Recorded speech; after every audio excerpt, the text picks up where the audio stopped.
नमस्कार, मैं अम्बे वर्मा और आप देख रहे हैं इंडिया टीवी न्यूज।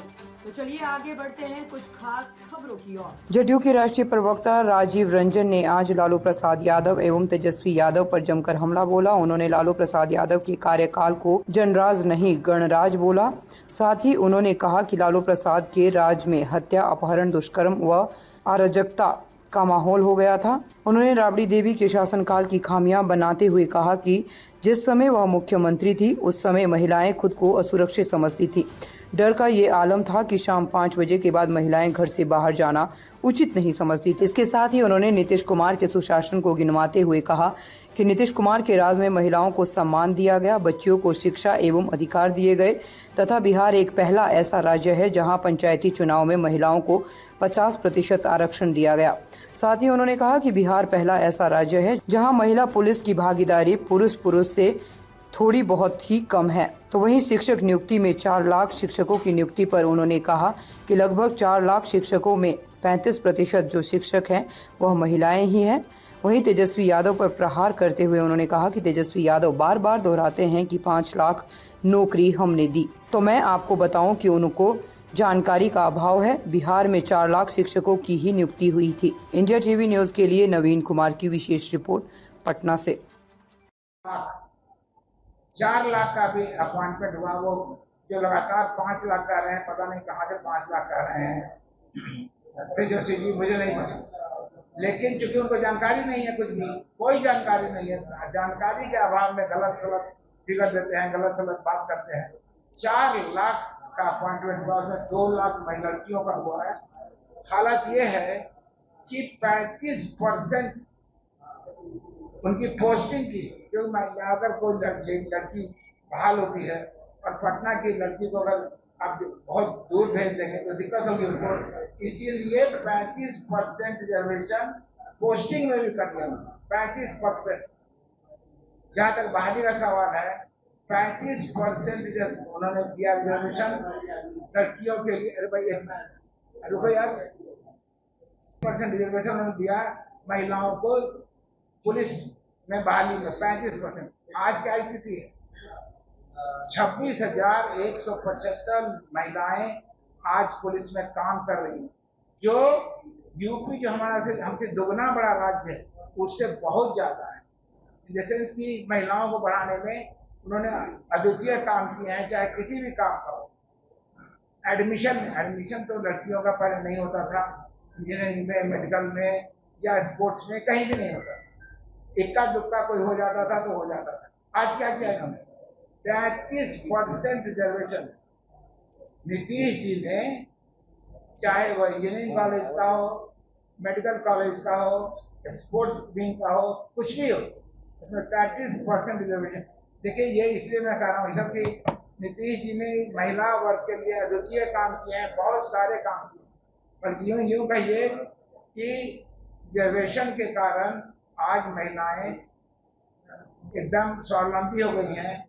कई मसले हैं जो आपको हेमराज जी और हमारे निहारा जी बताएंगे, लेकिन महिलाओं के लिए हम लोग, ये नीतीश जी लगातार काम कर रहे हैं, आगे काम करते भी रहेंगे। हमको ऐसा लग रहा है कि आने वाले दिनों में जैसे ही असेंबली पार्लियामेंट खत्म होगा, कुछ ना कुछ उनके दिमाग में होगा जो देंगे। बहुत बहुत धन्यवाद। निहारा जी से कहते हैं कि ये भी अपनी बात बहुत बड़ी बात होती थी उस वक्त।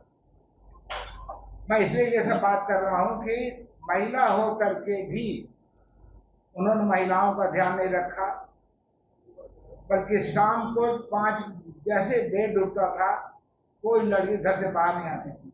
ये वो इसी उस वक्त स्थिति जबकि एक महिला मुख्यमंत्री थी। उस समय हत्या, अपहरण, नरसंहार चरम पर था। पर यूं कहिए कि स्कूल जो लड़कियां जाती थी सहन के जाती थी, और कोई ना कोई घर से जाता था लाने तभी आती थी। मैं ये सब बार बार इसलिए कह रहा हूँ कि बहुत खराब स्थिति से एक महिला मुख्यमंत्री होने के साथ साथ भी खराब स्थिति से गुजरा हुआ। दूसरा बता दें आपको, तीसरा कि नीतीश जी की सरकार 2005 के नवंबर में आई। 2005 के नवंबर में आई। आप सोचिए कि उनके मन में कितना पहले से तूफान था कि महिलाओं को आगे बढ़ाया जाए। तुरंत उन्होंने कहा कि भाई जब तक महिलाओं को आगे नहीं बढ़ाएंगे तब तक समाज नहीं बढ़ेगा। अगर एक लड़की पढ़ेगी तो पूरा घर पढ़ेगा। उनका विचार बिल्कुल अलग था, उसी के तहत उन्होंने लगातार काम किया। उन्होंने पहला काम किया कि चाहे वह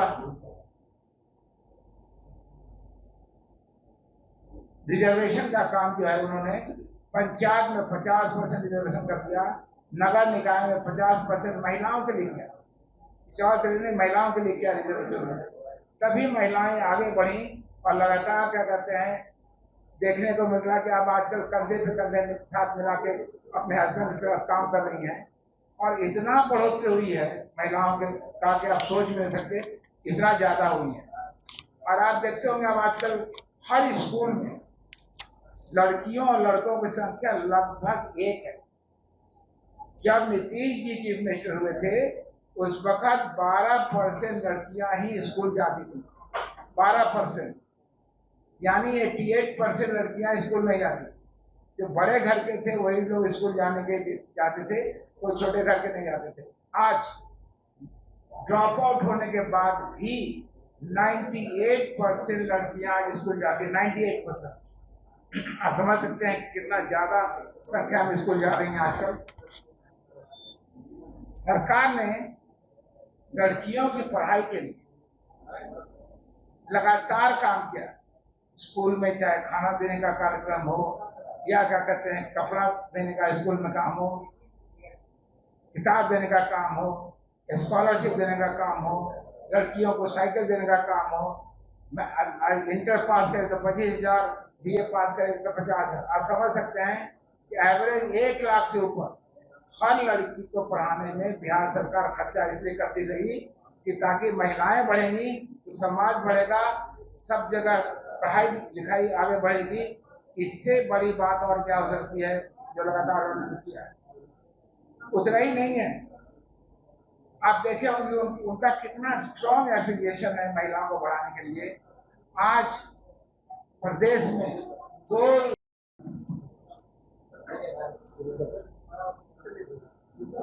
आज जनता दल यूनाइटेड प्रदेश कार्यालय सभागार में आयोजित प्रेस वार्ता में उपस्थित प्रिंट मीडिया और इलेक्ट्रॉनिक्स मीडिया के साथियों, आप सबों का हार्दिक स्वागत है। और आज के इस प्रेस वार्ता में मुख्य रूप से कुछ विभिन्न महत्वपूर्ण बिंदुओं पर चर्चा होगी और इस चर्चा में भाग लेने के लिए हमारे राष्ट्रीय प्रवक्ता आदरणीय राजीव रंजन बाबू और प्रदेश के प्रवक्ता डॉक्टर निहोरा प्रसाद यादव जी और मैं हिमराज राम प्रदेश प्रवक्ता आपको संबोधित करेंगे। और सबसे पहले हम चाहते हैं कि इसकी शुरुआत हमारे राष्ट्रीय प्रवक्ता राजीव रंजन बाबू से हो और हम उन्हें आमंत्रित करते हैं संबोधित। चलिए, बहुत बहुत धन्यवाद हेमराज जी। सबसे पहले तो मैं भी आप सबको जब मैंने आमंत्रित किया था मैं सोचा कि सब लोग कम से कम धन्यवाद दे दें। आप इतनी संख्या में आए हैं, इतनी गर्मी में, इसे साफ जाहिर लगता है कि आप लोगों में उत्साह बहुत ज्यादा है और हम लोगों से बातचीत करने का, बल्कि कई चीजें जानने के लिए आपकी तमन्ना है, ये दिखता है। आज जो हम लोग का मुख्य उद्देश्य है और जो आप लोग से बात करना है वो यह कि नीतीश कुमार जी ने बिहार में कोई ऐसा क्षेत्र नहीं है जिसमें बढ़ोतरी नहीं किया, जिसमें उन्होंने काम नहीं किया है।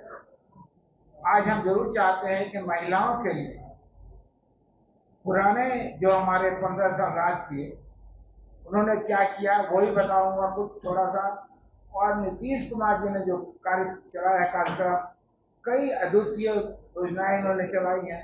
पूरे देश में पहला राज्य था जिन्होंने कई चीजें आगे बढ़ाया है। हम ये चाहते हैं कम से कम एक एक करके आपको 2-4 बार बता दें फिर हमारे साथ जो बैठे हैं प्रदेश के उपाध्यक्ष और प्रवक्ता अभी बने हैं, लेकिन इससे बड़े पोस्ट पर पहले भी थे और है भी। उनको भी अभिनंदन करता हूँ, हमारे हेमराज जी को भी करता हूँ, मानी साहब को भी करता हूँ। जैसे कि हम सब एक टीम है जो पार्टी के लिए बात करेंगे, पार्टी के लिए कहेंगे। आप लोगों को जो कुछ भी पूछना होगा बाद में, कोई भी सवाल पूछ सकते हैं, कुछ भी कर सकते हैं। जंगल राज के अंतिम 15 सालों में से 10 साल राबड़ी जी मुख्यमंत्री रहे। एक महिला है, महिला के बारे में उनको ज्यादा दुख होगा, ज्यादा दर्द होगा, ज्यादा चीज करना चाहेंगी। उन्होंने जो जो किया है वो मैं आपको बता दूं। सबसे पहले जो उनके राज्य में मुख्यमंत्री के काल में अपहरण बढ़ गया, दुष्कर्म बढ़ गया, भ्रष्टाचार बढ़ गया, बल्कि यूं कहिए लोगों का यह विचार था यह गणराज्य नहीं गणराज्य है, गणराज्य नहीं गणराज्य है। ये इसीलिए पैदा हो गई। अपराध हर मोहल्ले में, हर जगह, महिलाओं के खिलाफ, गरीबों के खिलाफ, काम करने वालों के खिलाफ। कोई आदमी अगर पे